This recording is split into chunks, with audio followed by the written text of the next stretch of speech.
नाज़रीन मेरे साथ मौजूद है तहरीक लब्बैक पाकिस्तान के सरबराह अल्लामा साहब रिजवी साहब बहुत शुक्रिया सर वक्त देने के लिए। सबसे पहले तो ये बताइए कि जो आप मार्च लेके आ रहे हैं पाकिस्तान बचाओ मार्च, इसके ऑब्जेक्टिव्स क्या हैं और ये कराची से इस्लामाबाद की तरफ आ रहा है सर? अस्सलाम वालेकुम जी, बहुत शुक्रिया जी आपने हमें मौका देने का वक्त दिया। हम पाकिस्तान बचाओ मार्च तहरीक लब्बैक पाकिस्तान इस वक्त अपने काफिले के साथ रवां दवा है और इसकी मंजिल ये है कि कौम को रिलीफ दिलवाना है। और इस वक्त जो पेट्रोलियम की मसनूआत की कीमतें हैं वो आसमान से बातें कर रही हैं, बदअमनी, अफरा तफरी और सियासी अदम इस्तेहकाम और जितनी भी महंगाई की चीज़ें हैं, इन सारी बातों के अंदर जो आवाम पिस रही है उसको रिलीफ दिलवाना है, ये हमारा मकासद है। उसमें कौम की बेटी डॉक्टर आफिया सिद्दीकी की रिहाई का भी हमारा मुतालबा है कि उसकी रिहाई की खातिर हुकूमत वक्त को जो भी इक़दाम कर रहे हैं वो करें और उनको जल्द अज जल्द रिहाई दिलवाई जाए। सर हुकूमत की जानिब से कोई राब्ता हुआ कि ये जो क्योंकि इतना लंबा मार्च है, हालात ऑलरेडी बड़े कशीदा हैं, पॉलिटिकल कंडीशंस देख लें, हम सोशल कंडीशंस देख लें, तो इन सख्त हालात में आप एक मार्च कर रहे हैं सर? जी, ऐसे इस सख्त हालात में हम इसीलिए मार्च कर रहे हैं जिस मार्च का उन्वान ये रखा गया है कि ना सियासत करना मकसद है, ना कोई और बात करना मकसद है, सिर्फ यही है कि पाकिस्तान को बचाना है, इन हालात से निकालना है। उसके लिए पाकिस्तान बचाओ के उन्वान से किया जा रहा है और अभी तक ऑफिशियली तो हुकूमत से राब्ता नहीं किया। सर ये बताएं कि आपके पास कोई इन सारे मामलात का कोई हल है कि तहरीक लब्बैक के पास क्या कोई प्लान हो ऐसा कि पाकिस्तान इन माशी और सियासी बहरान से निकल सकता है? देखिए जी, सियासी और माशी बहरान की जितनी भी बातें की जाए, आज से पहले जितनी भी आने वाली हुकूमतों ने, जितने भी सियासी पार्टियों के सरबराहों ने, सियासी पार्टियों ने की है, वो हल तो सामने कोई नहीं निकला ना जी। मसला ये है कि उसके ऊपर अमल दरामद। अब हमारी हुकूमतों की नाअहली इससे बड़ी क्या हो सकती है कि इस वक्त पाकिस्तान के अंदर गंदम की भरमार है और हमारी पाकिस्तान की जो गंदम है वो एक नाजायज तरीके से, बल्कि साफ ज़ाहिर है वो है ही वो ये जो स्मगल हो रही है पाकिस्तान के मुख्तलिफ बॉर्डरों से और पाकिस्तान के अंदर बनने वाली बहुत सारी मसनूआत जो इस वक्त स्मगल हो रही हैं।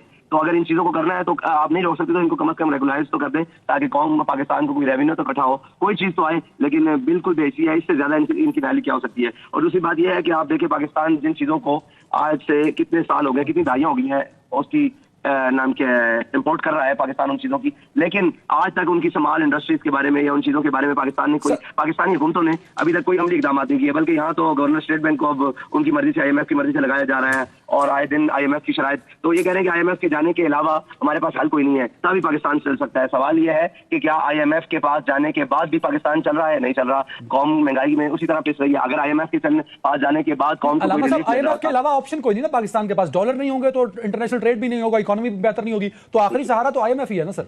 देखें मेरी बात सुने, IMF के पास आप किस लिए जा रहे हैं? सवाल ये है, मुल्क बचाने के लिए, मईशत बचाने के लिए और आवाम को रिलीफ दिलवाने के लिए। ये तीनों चीजें तो इस वक्त नहीं हो रही, तो फिर IMF के पास क्या लेने जा रहे हैं? सवाल ये है।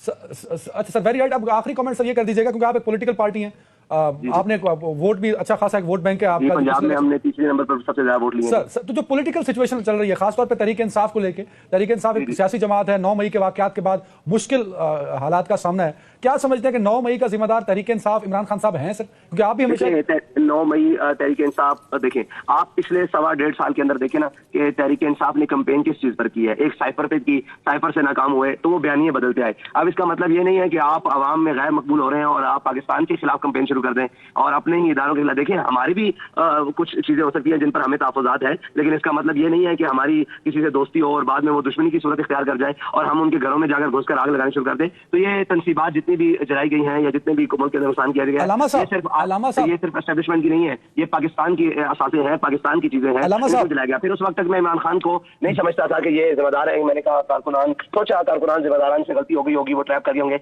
लेकिन रिहाई के बाद जो उन्होंने मौक़िफ़ अपनाया और जो सामने चीजें आ रही हैं उससे तो लगता है कि ये सारी चीजें मंसूबा साजी के साथ और मंसूबा बंदी के साथ की गई। अच्छा अल्लामा साहब एक कमेंट कीजिएगा, आपके वालिद ग्रामी अल्लाह ने जन्नत में जगह अता फरमाए सर, आपके वालिद ग्रामी भी बहुत बड़ा एक लाओ लश्कर लेके हमेशा ट्रैवल किया करते थे, लॉन्ग मार्च फिर धरना। क्या सारे वर्कर्स से अगर कोई गलती हो जाए तो क्या पार्टी लीडर उसका जिम्मेदार होता है सर? सर नहीं होता, लेकिन उसको कोई रास्ता तो निकालना चाहिए ना। जैसे कि हमारे बहुत सारे साथियों से किसी भी वक्त कोई चीजें ऐसी सामने आ गई जिनके ब्लेम पार्टी पर आता है तो हम उनको कहते हैं कि नहीं है, हमारा मौक़िफ़ नहीं है। हमारा ये मौक़िफ़ है कि हम मुल्क के साथ खड़े हैं, वतन के साथ खड़े हैं। देखें भाई, हमने सियासत करनी है या जो भी करना है, हुकूमत बनानी है या वक्त आने पर सूबाई हुकूमतें बनानी है, जो भी करना है, हम मुल्क की बेहतरी के लिए सोच रहे हैं। तो ये तो नहीं हो सकता कि हम इस मुल्क की बुनियाद के खिलाफ खड़े होकर और इस मुल्क की सारी चीजें, आपने देखा पाकिस्तान के अंदर इतना बड़ा क्राउड, इतने बड़े लोग लेकर, अभी भी हम कराची से निकलकर इस वक्त तकरीबन मीरपुर खास के पास पहुंच चुके हैं। तो एक पता भी नहीं टूटा। देखिए अब हम अगर इशारा देंगे कौम को तो अवाम तो कल नाम है, उनको तो मालूम नहीं है, वो तो इशारे के मंतजर होते हैं, वो तो लीडर्स के पीछे चलते हैं, वो तो एक जनाब आंखें बंद करके हर एक पार्टी का लीडर उनके लिए सरबराह होता है। तो उसको चाहिए ना कि अपनी चीजों को जिम्मेदारी और एहसास का तकाजा ये रखे कि कैंपेन ऐसी ना करे जो कल गले पड़ जाए, या ऐसी तरफ उनको ना लेके जाए जो बंद गली हो। तो मेरे ख्याल से ये सारी चीजों का उस वक्त तक तो नहीं था, लेकिन बाद जाने के बाद जो रिएक्शन देखा है उसके बाद ये लगता है कि मंसूबा साजी से की गई थी। Very right. अलामा साहब, आखिरी सवाल है कि आप क्या समझते हैं जो सियासी बहरान है इस वक्त पाकिस्तान का बतौर पॉलिटिकल पार्टी के सरबराह, इन सियासी मसाइल का हल है क्या इस वक्त फौरी तौर पे? मुझे आप ये पहले बताएं कि सियासी मसाइल तो 9 मई से पहले थे, अब तो ये रियासती मसाइल बन गए हैं ना, अब तो ये कौमी मसाइल बन गए हैं। सियासी मसाइल तो उस वक्त तक थे जब सियासत के अंदर बात थी। आप समझते हैं कि इस वक्त बात सियासत के अंदर तक है, इस वक्त तो बात घरों तक चली गई है, और इस वक्त तो बात अंदरूनी खाना इदारों तक चली गई है, इस वक्त तो बात अदलिया की जो जंगलें हैं उनको फैलाने तक चली गई है। Sir very right, very right. सियासत से निकल कर रियासत तक आ गई है, तो आप रियासत बचाएंगे तो इस पाकिस्तान में जिंदा रहेंगे ना, वरना पाकिस्तान है तो आपने दरिया को कूजे में बंद कर दिया कि मामला सियासत से निकल कर रियासत तक पहुंच गया। बहुत शुक्रिया।